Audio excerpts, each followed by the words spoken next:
இதில் நமக்கான படிப்பினை என்னன்னா, ஒரு பெண் தன் கணவனை திருத்த வேண்டிய நேரத்தில் திருத்திடணும், கணவனை கண்டிக்க வேண்டிய நேரத்தில் அது முறையா கண்டிச்சிடணும். அப்படி திருத்த வேண்டிய நேரத்தில் திருத்தாவிட்டால் பஞ்சாயத்தில் 4 பேர் திருத்துவாங்க. ஒரு புருஷன் அங்க மேவுண்டு இங்க மேவுண்டு, இப்ப வந்து என்கிட்ட பிரச்சனை பண்றீங்க, யாரோ கேள்வி கேட்பார்கள்.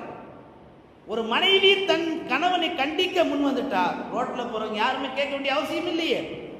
உமரில்லா கேட்ட உலகம் தானே இது, நாமெல்லாம் ஏமாத்துறோம். குடும்ப மகிழ்ச்சிக்கு பெண்கள் தன் கணவன்மார்கள் செய்யக்கூடிய தவறுகளை கேட்டா கோவப்படுவாரு, அடிச்சிருவாரு, மறைச்சிருவாரு, அப்படி நாமளே கற்பனை பண்ணக்கூடாது. இன்னும் சொல்ல போனா நம்மளோட அவங்க பயந்துட்டு இருப்பாங்க, நம்ம எங்க வாயை திறந்தா அவங்க நம்மளை சத்தம் போட்டுருவாங்க. அன்பார்ந்த தாய்மார்களே, குடும்ப மகிழ்ச்சிக்கு உழைத்திருங்கள் என்ற நம்ம தலைப்புல ஒரு சால்னா வைக்கிறது, சோறாக்குறது, அப்படி இப்படி துவைக்கிறது மாத்திரமல்ல, இது அத்தனையும் ஒரு பெண் பின்தொடர்ந்து செயல்பட வேண்டும். மனைவிமார்கள் செய்ய வேண்டிய சில முக்கியமான விஷயங்கள் குடும்பத்தில். கணவன் வர்றதுக்கு முன்னாடியே சமையல் ரெடியா இருக்கணும். இது குடும்ப மகிழ்ச்சிக்கு பெரிய காரணம். கணவன் வேலை விட்டு வந்து பசியில இருக்கும் பொழுது அப்பதான் அந்த அம்மா சாப்பாடு கொண்டு போய் சட்டியில உழ வைக்கும். முடிஞ்சு போச்சு, இவர் அவங்க மாமியாருக்கு போன போட்டுருவார்.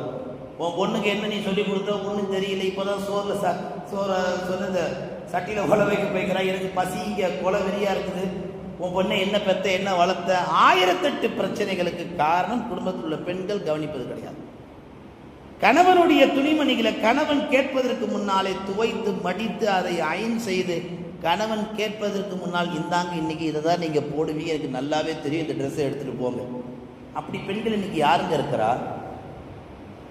கணவன் கேட்பார், எங்க என் சட்டை, பாப்பா மேலே காயுது போய் எடுத்துட்டு போ. கணவன் கேட்பார், எங்க என் பேண்ட், அந்த கலர் பேண்ட்டை காணும், அது அந்த அழுக்கு கூடையில் கிடக்குது, நீ எடுத்து துவச்சி போட்டுக்கோ. ஒரு மனைவி தன் கணவனுடைய பசியை போக்குவதற்கு முன்னதாகவே தயார் செய்து வைக்க வேண்டும் உணவு. ஒரு மனைவி தன் கணவனுடைய ஆடைகளை சுத்தம் செய்து அதை அயன் செய்து அவர் கேட்பதற்கு முன்னால் அவர் கரங்களில் ஒப்படைக்க வேண்டும். ஒரு மனைவி தன் கணவனுடைய அனைத்து விஷயங்களிலும் முன்னக்கரை எடுத்து, கணவன் வந்து அதை தேடுவார், இதை கேட்பார், அப்படி நினைப்பார், இப்படி இருப்பார், அத்தனைக்கு ஒரு பெண், குடும்ப பெண் பாடுபட வேண்டும், உழைக்க வேண்டும். காலை டிஃபன், மதிய லஞ்சு, நைட்டு டின்னர் இது பண்ணிட்டு அப்படியே பேசாம கையில ரிமோட் பிடிச்சிட்டு உட்காந்துக்கிறது கிடையாது. இன்னைக்கு நிறைய பெண்கள் குடும்பங்கள்ல செல்போனை வச்சுக்கிட்டு நேர காலங்களை கழிக்கிறாங்க. அதனால தான் குடும்பங்கள்ல சந்தோஷமே கிடையாது. இன்னைக்கு குடும்ப பெண்கள் சந்தோஷமா இருக்கிறாங்க. எங்க இருக்கிறாங்க தெரியுமா? சமூக வலைதளங்கள்ல சந்தோஷமா இருக்கிறாங்க. கணவன்கிட்ட இஸ்ராயல் மாதிரி முகத்தை வச்சிருக்கிறாங்க. இஸ்ராயல் ரூ எடுக்க வர இஸ்ராயல் எப்படி இருப்பார்? ஒரு முறைச்சின்னு இருப்பார், சிறுசினவா ரூ எடுப்பார், உயிர் எடுக்கிற இஸ்ராயல். இன்னைக்கு உள்ள பெண்மார்கள் கணவன் கிட்ட அல்லது குடும்ப மெம்பர்ஸ் கிட்ட இஸ்ராயல் மாதிரி முகத்தோற்றம்.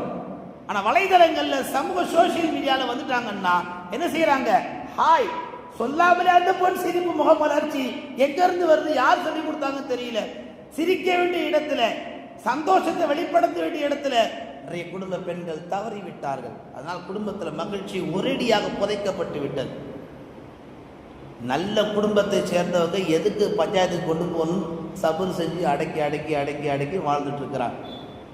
நான் ஆரம்பத்தில் சொன்னது போன்று இன்றைக்கு தேதி ஒரு குடும்பத்திற்குள்ள நாம போய் நுழைஞ்சோம்னா அத்தனை பேரும் சொல்லக்கூடிய ஒரு பதில், குடும்பத்தில் நிம்மதியே இல்லைங்கிறதுன்னு வாங்க. அன்பார்ந்தவர்களே, ஆயிஷா இல்லாட்ட ரசூல்லா ஒரு முறை சொன்னாங்க, ஆயிஷா நீ கோபமா இருந்தா என்னை எப்படி திட்டுவோம் தெரியுமா? நீ சந்தோஷமா இருந்தா நீ எப்படி திட்டுவோம் தெரியுமா? ஆயிஷா அம்மா கேட்டாங்க, ஆமா நான் எப்படி திட்டுவேன் எனக்கு தெரியல சொல்லுங்களேன். அதையும் மறந்துட்டாங்க ஆயிஷா அம்மா திட்டுறதையும். ரசூல்லா சொன்னாங்க, நீ கோபமா இருந்தா இப்ராஹிம் ரப்பே என்று இப்ராஹிமுடைய ரப்ப அழைப்ப. இப்ராஹிமுக்கு ரப்பு யாரு? அல்லாஹ் தானே. நீ சந்தோஷமா இருந்தா முஹம்மதின் ரப்பே, முகம்மதுக்கு யார் ரப்பு? அல்லாஹ் தானே. எல்லாருக்கும் அல்லாஹ் தானே ரப்பு. நீங்க நல்லா கவனிங்க, ஒரு பெண், ஒரு மனைவி தன் கணவன் மீது கோபமா இருக்கிற பொழுது குடும்ப உறவிலிருந்து வெளியே வந்துடாம, கணவனுடைய அன்பிலிருந்து வெளியே வந்துடாம, சண்டை நடக்கணும், அந்த சண்டை அப்படியே முடிஞ்சிடணும், அங்க சந்தோஷம் மகிழணும், பொங்கணும். அதுக்கு ஆயிஷா அம்மா கையாண்ட விதம் என்ன? கோபம் வரும் பொழுது நான் உங்க ரப்புன்னு சொல்லி அழைக்க மாட்டேன், இப்ராஹிம் ரப்புன்னு சொல்லி தான் அழைப்பேன். சந்தோஷம் வரும் பொழுது முஹம்மதின் ரப்பே, உங்கள் பெயரை சொல்லி தான் அல்லாஹ்வை நான் அழைப்பேன். அப்படியா நான் அழைச்சேன் அப்படின்னாங்க ஆயிஷா அம்மா. நபிகள் நான் சொல்லி காட்டுறாங்க. அடுத்து ஆயிஷா அம்மா சொன்னாங்க, யா ரசூலல்லாஹ் நீங்க சொல்றது வாஸ்தவம் தான், நான் கோபமா இருக்கும்போது இப்ராஹிம் ரப்புன்னுவேன், சந்தோஷமா இருக்கும்போது முஹம்மது ரப்புன்னுவேன்.